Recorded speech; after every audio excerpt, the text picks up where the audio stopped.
The first thing that comes to mind for me really when I think about gaming difficulty, or at least before I started doing research for this, was that a game's difficulty was basically how hard it is to complete its objectives and ultimately how hard it is to complete the game itself. But actually, on reflection, when you start to think about what gaming difficulty is and what it entails, it starts to become quite complex. And actually, the complexity of gaming difficulty begins to show itself as soon as you try to create a general definition for it. While I was doing research for this video, I came across many subtly different conceptualizations of what video game difficulty should and does entail, and I had varying degrees of agreement and disagreement with the ideas that people had about it. So one thing I saw people mentioning quite regularly was the correlation between a gamer's skill and the difficulty of a game. So many people propose the idea that a game's difficulty is simply how much skill it requires to be beaten. So gamers with a higher skill level at that particular game will find it easier, and there's a certain level of skill you need to have to be able to beat it. However, I would actually argue quite strongly against this assertion. I think it's quite reductive, and it actually overlooks many facets that can impact and influence a game's difficulty. One problem with this particular definition and a general definition of gaming difficulty is that the type of difficulty that the gamer is presented with can vary hugely across different games. For example, Dark Souls and The Witness are both considered very arduous games, but in completely different ways. So in Dark Souls, the focus of the game's difficulty lies on the player's understanding of the underlying game mechanics and the world itself and how they can interact and navigate that world. Obviously this is true of most games, but Dark Souls and the other Soulsborne games are so unrelentingly punishing that, as most people know, they're quite a bit more difficult than the average modern game. The Witness, on the other hand, provides a difficulty that's a lot more based on your ability to use logical and abstract reasoning to solve a number of different puzzles. So therefore, difficulty in The Witness is probably considered much more of a mental one. Although the two games present two very different types of difficulty, I think they have something very important in common. They're intrinsically linked to the player's mental state while they're playing. I think in many ways, a game's difficulty can really be exacerbated and made a lot worse by a weary or in general bad mental state. And I think the opposite is also true. If a player feels sharp, alert, in the zone, they're a lot more likely to be successful in achieving the game's objectives and to achieve those objectives furthermore with greater ease. The influence of a player's mental state on the game's difficulty strongly suggests that there's actually a psychological aspect to every game's difficulty, which is probably obvious, to be honest, to anyone who spent a decent amount of time playing games. The actual physical challenge a game can provide shouldn't really be discounted either. So a great example of this is the torture scene with Revolver Ocelot in Metal Gear Solid 1. Spoilers, but the game's been out for like fucking 25 years or whatever, so tough shit, sorry.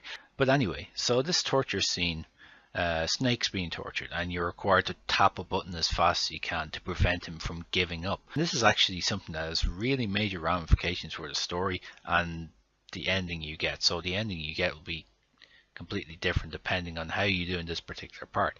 You can be as ready as you'll ever be, you can be as alert as you'll ever be, but if you physically can't press that button enough, if you're a 98-year-old woman with crippling arthritis, you're probably not going to be able to complete that part, and that's a physical challenge that has a significant impact on the game. And most importantly, I think as well, you only get one try at this, so it's, while it seems harsh and it seems punishing that you only get one attempt, it also means that the gamer isn't stuck at a part possibly permanently where they physically can't get past it. So it's important that if a game provides a physical challenge, that's also kind of fair and not a significant barrier that stops you from completing the game.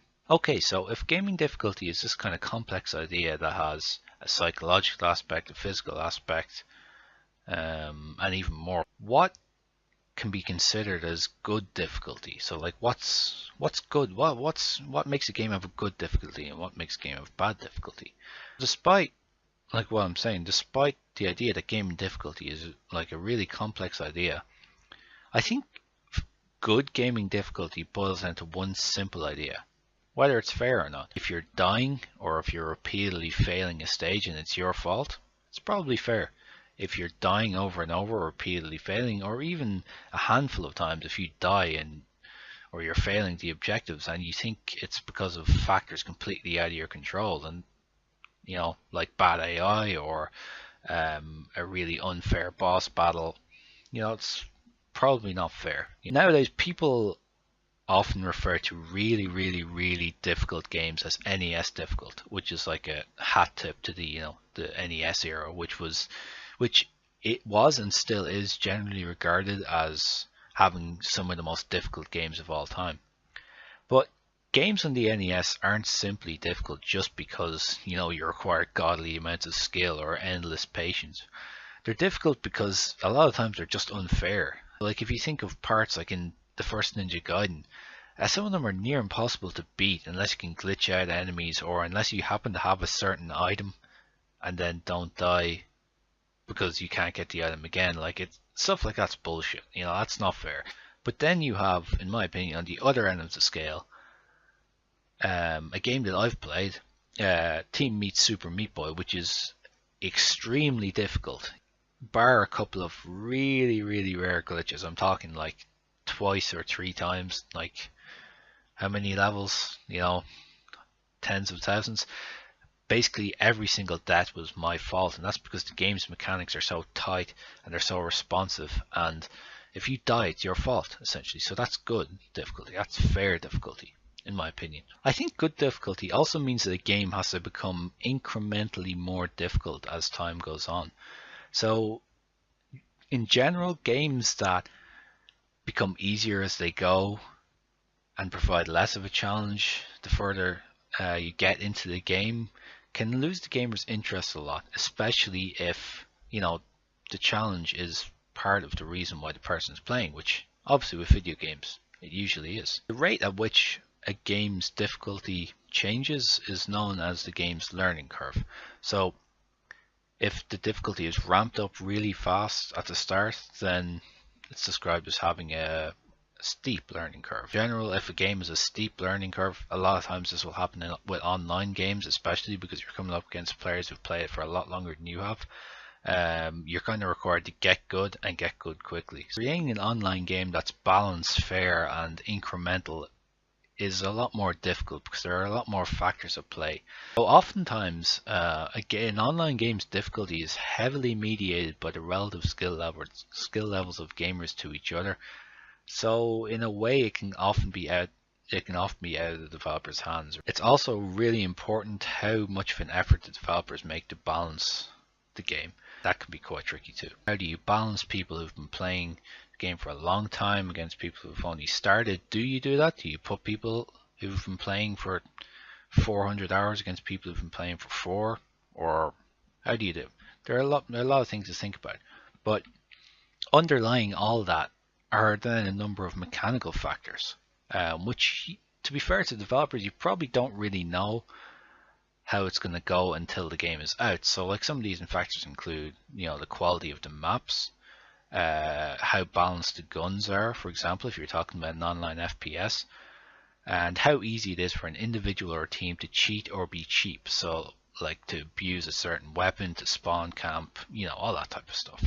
Oftentimes you're not really going to find out that until a large volume of people play your game. So again, I'm willing to cut developers a little bit of slack on that one. I think another way that you can tell if a video game's difficulty is fair is if it can be tackled by a combination of 3 factors: patience, aggression, and practice. So I think you'll find with most modern games you only really need to be patient to complete them, or to complete them fairly easily, to be honest, even on the highest difficulties. So for example, I use a very disciplined and some people might say defensive style, where I focus not only on hitting others, but mostly probably on not being hit, so minimizing health loss, so therefore you're not really going to die very often. So by adopting a tactic like this, I've beaten all the Batman Arkham games on the highest difficulty without dying. I've beaten Shadow of Mordor first time without trying, and even The Witcher 3 after I got to Novigrad, which is the main city, I didn't die once simply by upgrading Quen, the game's defense system, and by, getting better at dodging. So I think most modern games you can simply beat with patience. And it seems counterintuitive actually, but I think one of the biggest secrets to completing a really, really difficult game is the opposite of patience, aggression. But therein lies the reason why it's difficult. Really, really difficult games require the gamers to find the delicate balance between patience and aggression. So knowing when to defend yourself, knowing when to hold back, and then knowing when to exploit any opportunities that you might get, which, as we all know, in difficult games can be quite rare. And again, that becomes a mental battle. If you start to panic, if you start to get nervous, if you attack too often, if you defend too often and you're not attacking enough, you're never going to win. So really, a lot of it is about finding the balance. And when you find that balance, in general, you're going to be successful. So a lot of the time, like, the sweet spot between patience and aggression is only really found when you become more and more familiar with the game. And then obviously the more familiar you become with the game, the easier it generally is. So when you start to play a game over and over and over, it starts to get close to a level where it's muscle memory. And in addition to that, if the gamer knows what's coming, so to speak, it's going to help them to no end. Okay, so in all the definitions of what good difficulty should entail, what you need to beat it, what's a good example of fair difficulty, note the absence of luck. So I think luck is possibly the number one sign that a game's difficulty is not fair and therefore probably not good. So for example, if you require luck, if you require external factors to help you beat a game, if you're requiring that enemies have, like if you need an enemy to disappear or you can't get past a certain part, if you're praying and praying and praying and praying for a really rare item to appear, that's bullshit, most likely. Because the best games, difficulty in its purest best form is completely free of luck. It's down to you're familiar with the game and how good you become at it through practice and through balancing patience and aggression. I think, anyway. To give you examples of what I mean, next time I'm going to show you 3 games that I think absolutely nailed gaming difficulty, and they are Dead Nation, Resogun, and Super Meat Boy. So, gaming difficulty, am I overthinking it? Is there anything I left out? Let me know, and until next time, thanks for watching.